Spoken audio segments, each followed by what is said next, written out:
Приготовим паски по моему любимому рецепту, которому очень много лет. По этому рецепту выпекала моя мама, и уже много лет выпекаю я. Все ингредиенты должны быть комнатной температуры, кроме молока. 25 граммов свежих прессованных дрожжей нужно раскрошить. Вы должны быть уверены, что дрожжи свежие и качественные. Добавляем примерно 1 чайную ложку сахара от общей массы. Добавляем 100 граммов теплого молока, не горячего, примерно 30-35 градусов. Накрываем и оставляем в сторону на 15-20 минут. Так мы узнаем, сработают ли у нас дрожжи. Теперь будем делать опару. 4 желтка, 200 граммов сахара и оставшееся молоко, 65 граммов сливочного масла, 70 грамм сметаны. Чем жирнее масло и сметана, тем лучше. Полное описание рецепта будет под видео. Добавляем 13 граммов растительного масла без запаха. Это тесто неторопливое, и нужно учитывать, что для этого теста требуется более длительное время расстойки. И вам потребуется время и немного терпения.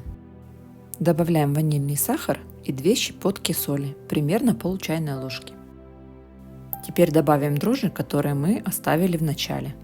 Очень важно, чтобы поднялась вот такая шапочка с дрожжей. Если ее нету, значит дрожжи не сработали, они плохого качества, и добавлять их в опару нельзя. Значит, нужно взять другие дрожжи и сделать все заново.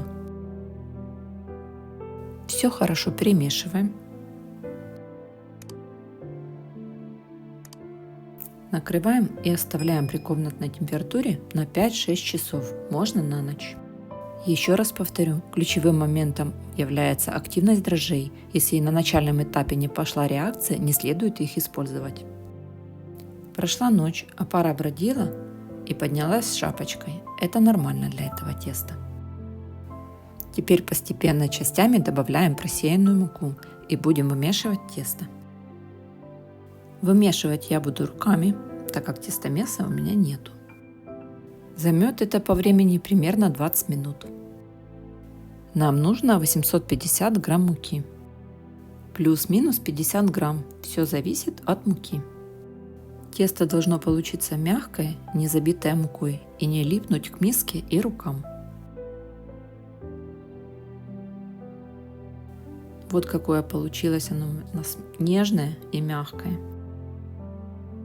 Миску я взяла немного побольше, присыпала мукой, накрыла и оставила в теплое место на расстойку на 3-5 часов. Как хорошо подошло тесто. Делаю обминку теста и буду выкладывать по формам. В некоторые паски буду добавлять изюм. Вы можете добавлять цукаты, сухофрукты, дропсы шоколада, все по вашему желанию. Формируем вот такой шарик и кладем в форму. Тесто должно быть на 1/3 формы.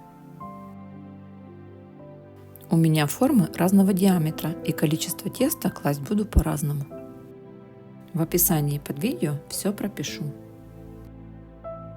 Затем мы накроем и поставим в теплое место на расстойку на 1,5 часа.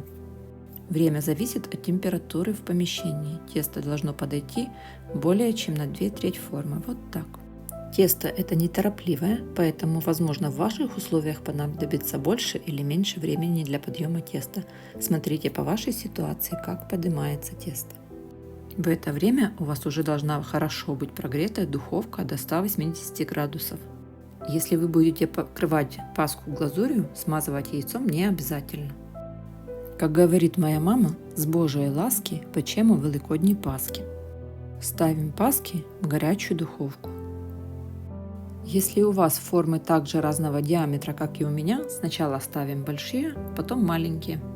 Маленькие будут выпекаться меньше по времени, большие подольше.